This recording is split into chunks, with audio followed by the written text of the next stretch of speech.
दोस्तों, इंडिया के existing e commerce industry में ऐसी कई कमियां हैं जिससे फ्लिपकार्ट और अमेजोन जैसी कई कंपनियों को फायदा होता है, लेकिन हमारे छोटे छोटे सेलर और इंडियन इकोनॉमी पर इसका बहुत बड़ा इम्पैक्ट पड़ रहा है। ऐसा देखा गया है कि जितने भी बड़े नेशन हैं, वहाँ ये डिजास्टर पहले ही आ चुका है, जहाँ इन कंपनियों के आने से छोटे छोटे सेलर्स की जिंदगी खराब हो गई है और बहुत सारे लोग बेरोजगार हो गए हैं। लेकिन दोस्तों, भारत सरकार ने इन सब को रोकने के लिए एक ऐसा सिस्टम खोजा है जहाँ छोटे छोटे दुकानदार सीधे अमेजोन और फ्लिपकार्ट से कम्पीट करेंगे और कस्टमर भी प्रोडक्ट को चीपेस्ट रेट पे परचेज कर पाएंगे। दोस्तों, आपको बता दें, ये सब ONDC यानी open network for digital commerce के थ्रू होगा और UPI की तरह ONDC भी भारत की नई कामयाब तकनीक बन पाएगी। ये ONDC क्या है और इसे बनाने का पर्पस क्या है और ये इंडियन इकोनॉमी के लिए खास क्यों है, ये सारी चीजें हम आज इस वीडियो में जानने वाले हैं। तो चलिए वीडियो को शुरू करते हैं। दोस्तों, सबसे पहले जानते हैं कि ये ONDC है क्या और ये ई कॉमर्स कंपनी जैसे फ्लिपकार्ट और अमेजोन से डिफरेंस कैसे है। दोस्तों, काफी ज्यादा लोगों को ये मिसकंसेप्शन है कि ONDC अमेजोन और फ्लिपकार्ट के जैसे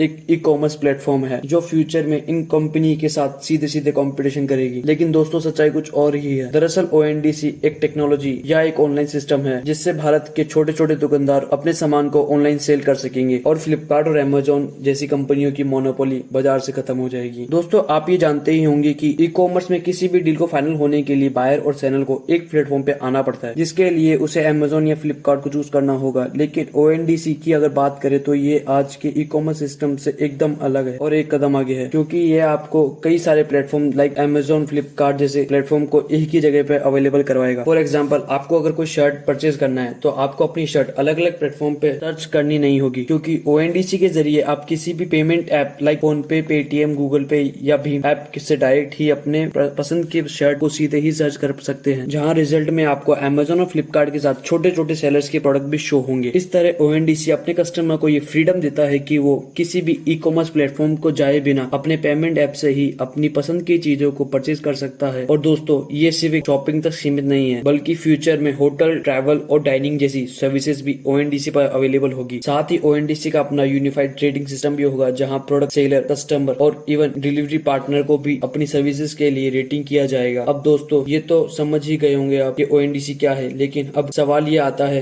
कि इंडिया में इसकी जरूरत क्यों है, क्योंकि इंडियन ई कॉमर्स मार्केट में ऑलरेडी नए नए स्टार्टअप एंटर कर रहे हैं। फिर ऐसे में गवर्नमेंट को इन सब में कूदने की जरूरत क्यों पड़ गई? तो दोस्तों, इसका रीजन ये है कि इंडिया के एग्जिस्टिंग ई कॉमर्स सिस्टम में ऐसी कई कमियां हैं जिसके विदेशी कंपनियों जैसे फ्लिपकार्ट और अमेजोन जैसी कंपनियों को ज्यादा फायदा हो रहा है, लेकिन इंडिया के छोटे छोटे सेलर्स और इंडियन इकोनॉमी को बहुत बड़ा नुकसान हो रहा है। अब इंडियन ई कॉमर्स को भी वो कमियां क्या है, अब इंडियन ई कॉमर्स की वो कमियां क्या है और ONDC की हेल्प से हम इसे कैसे दूर कर सकते हैं, चलो डिटेल में समझते हैं। दोस्तों, इंडियन ई कॉमर्स इंडस्ट्री की सबसे बड़ी कमी है इसका इन्वेंट्री मॉडल। सर, इंडिया के अंदर ई कॉमर्स कंपनियां मेनली दो मॉडल पे काम करती है। इसमें पहला है मार्केट प्लेस मॉडल और दूसरा inventory model. Market place model के अंदर अलग अलग इंडिपेंडेंट सेलर होते हैं जो किसी भी ई कॉमर्स इंडस्ट्रीज के प्लेटफॉर्म की हेल्प से अपने प्रोडक्ट्स को डायरेक्टली कस्टमर को सेल कर सकते हैं। इसमें ई कॉमर्स बायर और सेलर को मिलाने के लिए एक मीडिएटर के रूप में काम करती है, जबकि इन्वेंट्री मॉडल में कंपनी पहले मैन्युफैक्चरर से प्रोडक्ट को परचेज करती है और फिर उसे डायरेक्टली अपने कस्टमर्स को सेल कर देती है। मतलब इसके बीच में छोटे सेलर्स का कोई काम नहीं होता। अब दोस्तों, मार्केट प्लेस मॉडल में इन कंपनियों को सिर्फ कमीशन मिलता है, लेकिन इन्वेंट्री मॉडल में सारा प्रॉफिट इन कंपनियों का होता है, क्योंकि इनके बीच कोई सेलर नहीं होता। और दोस्तों, इसी वजह से उस प्लेटफॉर्म पे मौजूद दूसरे सेलर्स का लॉस होता है, क्योंकि ना तो वो अपने प्रोडक्ट्स को इन कंपनियों की रेट पे सेल कर पाते हैं और ना ही अपने प्लेटफॉर्म के एल्गोरिथम को उनका प्रोडक्ट टॉप रिजल्ट में शो करता है। ऐसे में दोस्तों, गवर्नमेंट इस प्रॉब्लम को सॉल्व करने के लिए ऑलरेडी एक रेगुलेशन ला चुकी है, जिसके तहत कोई भी ई कॉमर्स कंपनी इंडिया में इन्वेंट्री मॉडल का यूज नहीं कर सकती। लेकिन दोस्तों, ये विदेशी कंपनियां किसी न किसी तरीके से दूसरा रास्ता खोज लेती है और ये एक बड़ी वजह है जिसने सरकार को ONDC लाने पर मजबूर कर दिया, जहाँ दोस्तों अब इन फॉरेन कंपनी की मनमानी बिल्कुल नहीं चलेगी और यहाँ छोटे छोटे बड़े सेलर के पास बराबर की अपॉर्चुनिटी होगी। दोस्तों, ऑनलाइन सेलिंग का सबसे बड़ा ड्रॉबैक लो प्रॉफिट है। अगर देखा जाए तो एक सेलर के पास ऑनलाइन जाने के मेनली दो रास्ते होते हैं। पहला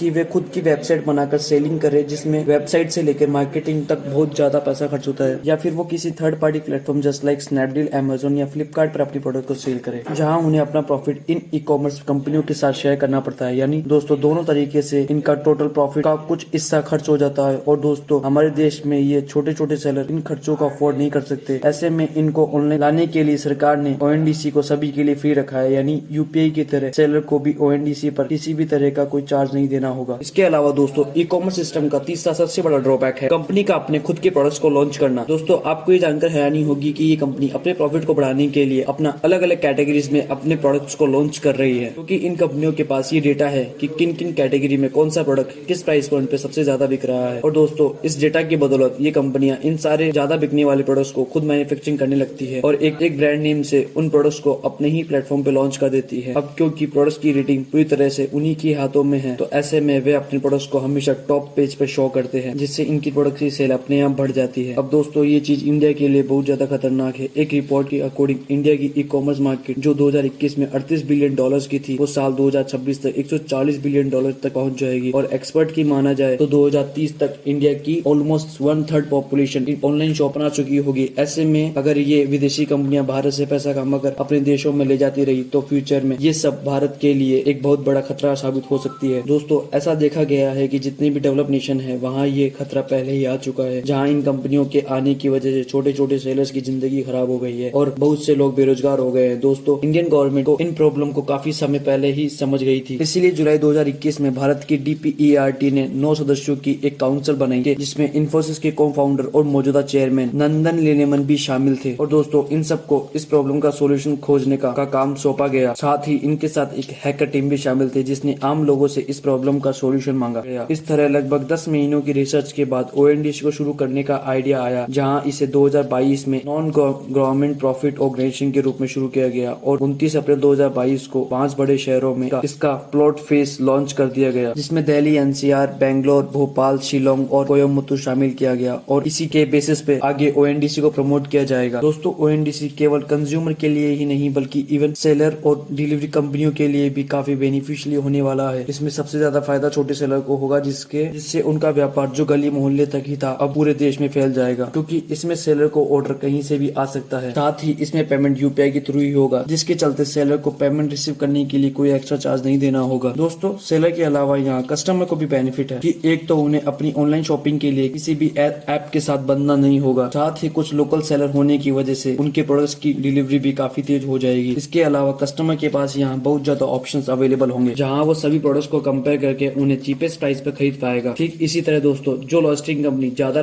बड़े लेवल पे काम नहीं कर सकती, उन्हें भी ONDC से फायदा होगा। दोस्तों जब से ONDC लॉन्च हुआ है उसका कंपैरिजन UPI से किया जा रहा है, और उसका रीजन ये है कि जिस तरह UPI open source payment system है, फोन पे, गूगल पे, अमेजोन पे, उसी प्रकार से ONDC का भी कोई भी फ्री में यूज कर सकता है। दोस्तों कई लोगों का कहना है ONDC को जिस पर्पज से बनाया गया है उसे अचीव करने में थोड़ा मुश्किल होगी, क्योंकि अलग अलग कंपनियां अपनी एक अलग टेक्नोलॉजी यूज करती है। दोस्तों आपको याद ही होगा जब भारत में UPI लॉन्च किया गया था तब लोगों ने इसके बारे में यही कहा था, लेकिन आज UPI इंडिया का सबसे बड़ा पेमेंट सिस्टम है। तो दोस्तों आज के लिए इतना ही, हम मिलते हैं आपसे अगले वीडियो में। तब तक आप हमारे चैनल को सब्सक्राइब करें, लाइक करें, शेयर करें।